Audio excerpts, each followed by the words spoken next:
इस वीडियो में हम आपको आंतरिक जलमार्ग के बारे में बताएंगे, जिसको इनलैंड वाटरवे भी कहा जाता है। ये जलीय परिवहन का एक प्रकार है। जल परिवहन वो परिवहन होता है जो जल द्वारा होता है, जैसे आपका समुद्री मार्ग और आंतरिक जलमार्ग और नहरों द्वारा मार्ग, ये भी सब आंतरिक जलमार्ग में आते हैं। और समुद्री मार्ग क्या होता है? समुद्री मार्ग तो एक देश से दूसरे देश में, एक महाद्वीप से दूसरे देश में जो व्यापार होता है उसको समुद्री मार्गों द्वारा व्यापार कहते हैं। मगर इसके अलावा आंतरिक भागों में देश के अंदर भी सागर, झीलें, नदियां और बहुत सारे सागर जो देश के अंदर पाए जाते हैं, उन मार्गों से जो व्यापार होता है उसे आंतरिक जलमार्ग कहते हैं। समुद्री मार्गों की तरह ये आंतरिक जलमार्ग भी बहुत ही महत्वपूर्ण है। व्यापारिक दृष्टि से अमेरिका, यूरोप और मॉस्को, ये सब देशों में सबसे ज्यादा इनलैंड वाटरवे आंतरिक जलमार्ग पाया जाता है, क्योंकि ये सस्ता भी पड़ता है, इसका रखरखाव भी आसान है और इसमें लागत भी कम आती है और ये बहुत ही व्यापारिक दृष्टि से भारी सामान ले जाने के लिए बहुत ही इंपॉर्टेंट है। तो हम इसमें आंतरिक जलमार्ग के बारे में इस वीडियो में बताएंगे। तो आंतरिक जलमार्ग झीलों द्वारा, नदियों द्वारा, नहरों द्वारा और आंतरिक सागरों द्वारा ये जलमार्ग होता है। विश्व के 5 प्रमुख आंतरिक जलमार्ग हैं, जिसमें राइन जलमार्ग, डैन्यूब जलमार्ग, वोल्गा जलमार्ग, वरद झीलें, सेंट लॉरेंस जलमार्ग, मिसिसिपी जलमार्ग। ये 5 जलमार्ग जो बहुत ही मशहूर है और बहुत ही व्यस्तम कहलाते हैं और इन मार्गों द्वारा देश के अंदर, विभिन्न देशों के अंदर व्यापार किया जाता है। तो अब हम एक एक करके आपको डिटेल में इसको बताएंगे। सबसे पहले राइन जलमार्ग, ये नदियों द्वारा होता है। यूरोप के जर्मनी तथा नीदरलैंड देशों से होकर ये नदी बहती है।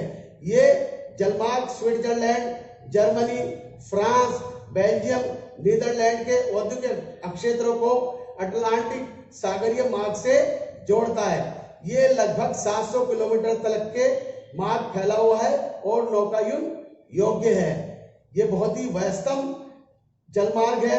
राइन नदी की एक सहायक नदी है रूर नदी, वो भी इस आंतरिक जलमार्गों के लिए इस्तेमाल होती है और वो भी कोयला संपन्न क्षेत्रों से प्रवाहित होती है और राइन नदी के अंदर जाकर मिल जाती है।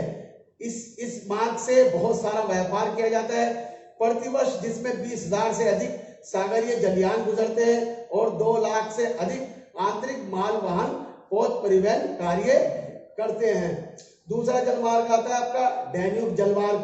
पूर्वी यूरोप में बहने वाली डैन्यूब नदी ब्लैक फॉरेस्ट पर्वतों से निकलकर हंगरी, ऑस्ट्रिया, रोमानिया, बुल्गारिया देशों में ये नदी बहती है और काला सागर में जाकर ये नदी गिर जाती है।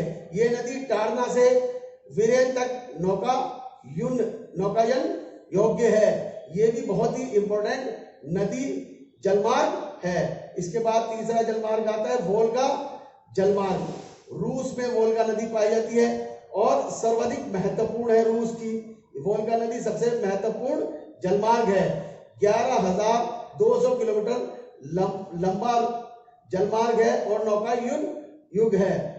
वोल्गा मॉस्को नहर इस जलमार्ग को मॉस्को प्रदेश से वोल्गा डोन नगर से काला सागर को जोड़ते हैं। इसके बाद आता है वरद झीलें सेंट लॉरेंस जलमार्ग। उत्तरी अमेरिका के उत्तरी भाग में स्थित 4 झीलें पाई जाती हैं, जिसको है सुपीरियर, हुरेन, इरी, ओंटारियो, सुनहर तथा वेलैंड नगर के द्वारा परस्पर जुड़ी हैं।